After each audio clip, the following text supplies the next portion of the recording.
This is lesson 5.4, trend lines and forecasting. And also this is the last lesson of topic 1, or the last lesson of the chapter as well. It's the last lesson of topic 1, data analysis. Lesson 5.4 objectives are to look at how can we forecast using a time series.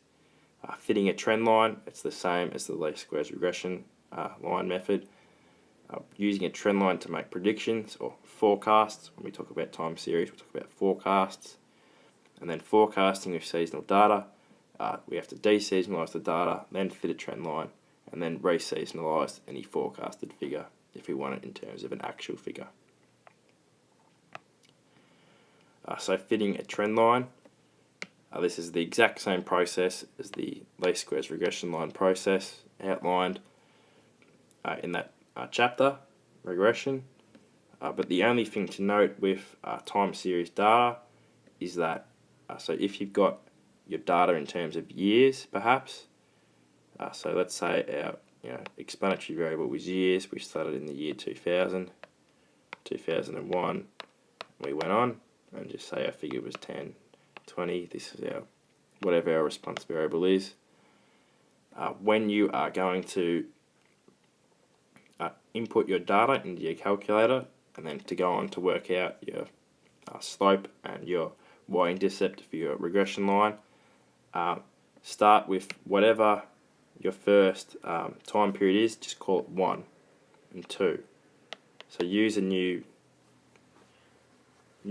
set of numbers. Basically the easiest thing to do is just start with 1 and 2 and go on, because then, so when you substitute into your equation for the year, you substitute the number 1 in for, instead of substituting in 2000. This just makes it a lot more manageable and easier to do. So instead of typing in for your variable years, 2000, 2001, 2002, type in 1, 2, 3, 4, 5, and just know that so number 1 corresponds to the year 2000, 2 corresponds to the year 2001, and so forth. So when you get your line, so let's just say our response variable is, I don't know, let's just call it apples. Number of apples this guy ate in this year, not many. Anyway, so apples being our y variable or response variable, so it's going to be equal to whatever our y-intercept is. Let's just call it 5 plus our slope 2 times years. And so then if you wanted to work out, okay, what were the number of apples he ate in the year 2005, you'd substitute in 5 for years. You'd substitute 5, not 2005, 5. So that's the only thing you need to now be aware of. It's all the exact same process as before it was. Just enter your data in the lists and spreadsheets, and then you can do your linear regression in the menu, find that option, or you can enter it on the graphs, enter your scatter plot, and then again do your linear regression, and that will come up with your equation. So forecasting, again, this is very similar to what we did with linear regression. This just involves substituting in, once you've got your line, substituting in a value for your either your explanatory variable or your response variable, more commonly your explanatory variable, because changes in your explanatory variable sort of predict your response variable. So make a forecast for, okay, so what's going to happen using our example in 2020? Well, we'll substitute into the line, so the number of apples will be 5 plus our slope times what year it is. Since we had our new, so we had a different code for our years, we weren't using the actual year itself, we were just using 1, 2, 3, and so forth, starting with the year 2000. So 2020 would correlate to, okay, that's year 20, or time period 20, so just call it time period, don't call it the year, a lot easier. So then you get 5 plus 2 times 20, okay, that'll give us 45 apples. So I've made a forecast, a prediction about how many apples are there going to be in 2020. And just remember, if our data, our original data did not include the year 2020, then we're extrapolating to make this prediction. It might be unreliable. If it did include 2020, we would be interpolating, and that is a reliable prediction. You know that for sure. So now here's the tricky bit for this topic, forecasting with seasonal data. So the process for this is to deseasonalise your data first. Deseasonalise. So as I covered in the last chapter, the last topic, deseasonalise your data first. So if you've got seasonality, and we're talking about sales, for instance, get your deseasonalised sales figures. So then use the deseasonalised. Use deseasonalised figures to create your trend line. So don't use the actual figures, use your deseasonalised figures, and then make your trend line from that. And then once you've got your trend line, you can make predictions normally. So you can make a forecast, substitute in, get your value, and then the only thing to be wary about is that the prediction you'll get, or the value for your, so the value you get, it will be a deseasonalised figure. Deseasonalised figure. And so if the question, what it will commonly do is ask you for the actual figure.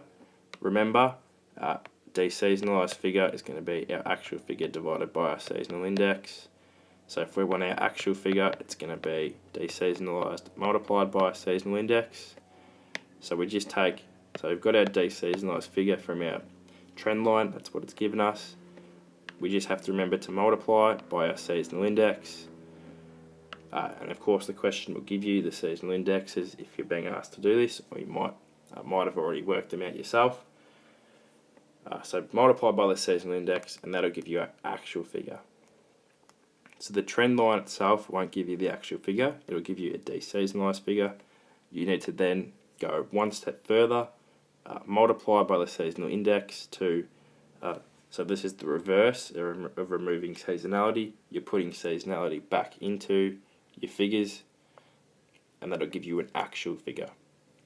So it's no good knowing what the deseasonalised figure in a practical sense is. If you want to know how much stock to order, you want to know what the actual figure is going to be.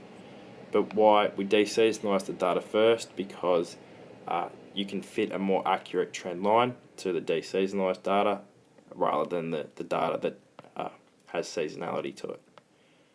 So there's a few steps to this process, but if you follow this, you should be able to get the question right. Okay, so lastly, we've got one last example question. Looking at a deseasonalised sales trend line. So the first few steps have already been done for you here. So our trend line is that, so our sales, remember that that's sales in deseasonalised terms, going to be 500 plus 20 multiplied by quarter. So we're looking at quarters, so quarters of a year. So instead of looking at seasons, you just split the year up into 4 different quarters.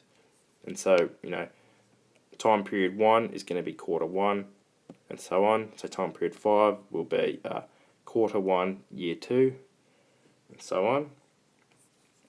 So we want to work out the predicted value for the sales. So for the sales, so the actual sales, not the deseasonalised sales. It hasn't said deseasonalised, so you assume actual sales in quarter 4 of year 5. So we're going to have to substitute in to our equation. We're going to have to substitute in 20 because that's quarter 20. If you go through 5 years to quarter 4, that will be the 20th quarter. You can count it all out if you need to. But just remember, so the quarter 4 of each year is just going to be the multiple of 4. So 4 then 8 in year 2, 12 in year 3, and so forth. Gives you 16, then 20 in year 5. So we'll substitute that into our equation to work out what the sales, so deseasonalised sales, are going to be predicted. 20 times 20. So this gives us a forecast of 900. Now, the question has also given us seasonal indices. So we know for quarter 1, quarter 2, quarter 3, and quarter 4 what our seasonal indices are: 1.1, 0.8, 0.7, and 1.4. Okay, so now we know our deseasonalised figure for this time period is 900. This is a quarter 4 figure, so we're going to use the quarter 4 seasonal index to re-seasonalise the data. So we know our actual sales figure will be our deseasonalised sales figure, which is 900, multiplied by the seasonal index. So it's going to be 900 times 1.4, and that will give us an actual predicted sales figure of 1,260. So that's the extra step you have to go to. So when students do a question like this, the common mistake is to just use this figure as your answer. Forget about the extra step. So yeah, if you can always remember, okay, we've got our deseasonalised figure, now we need to convert to actual. Do that last little step, you'll be getting these questions right. And yeah, these are the questions so that a lot of people get wrong, so it's very handy if you can do them right. And this will finish it up for lesson 5.4 and the end of topic 1.